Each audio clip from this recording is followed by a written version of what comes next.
Hi, this is Alex from devstories.eu. GitLab CI/CD, Episode 7 of 14. Your pipeline is not actually slow. It is just artificially bottlenecked. You likely have fast jobs waiting around for slow jobs that have absolutely nothing to do with them, simply because they sit in the same column on your screen. To fix this, you drop the rigid columns and build directed acyclic graphs with needs. By default, standard pipelines execute sequentially by stage. You define stages like build, test, and deploy. Every job in the test stage must completely finish before any job in the deploy stage can start. If your test stage has 5 jobs and 4 of them finish in 2 minutes, while 1 takes 10 minutes, the entire deploy stage is blocked until minute 10. The execution barrier between stages is absolute.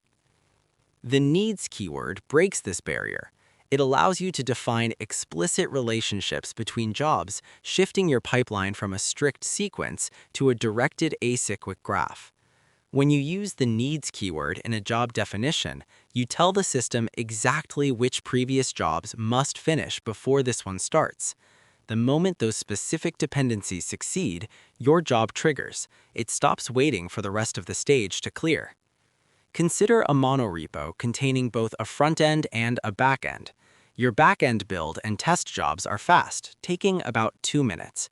Your front-end build is heavy, taking 10 minutes. In a traditional pipeline, the deploy stage cannot trigger until both the front-end and back-end tests finish. Your back-end deployment is effectively held hostage by the front-end build.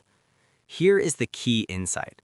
You can add the needs keyword to your back-end deploy job and list only the back-end test job as its dependency. Now, the execution logic changes. The back-end test job finishes at minute 2.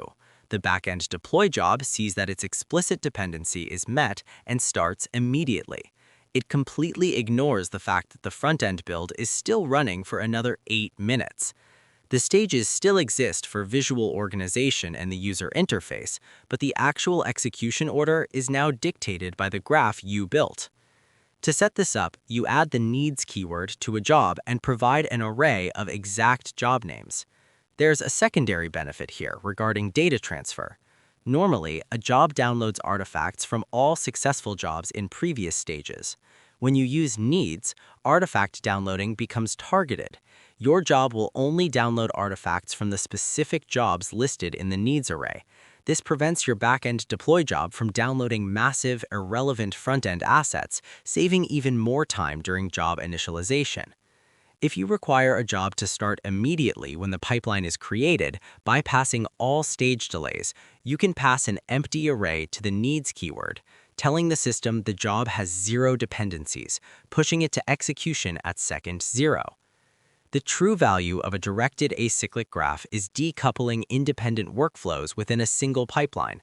You stop organizing jobs by when they should run and start organizing them purely by what inputs they require to execute. Thanks for listening. Take care, everyone.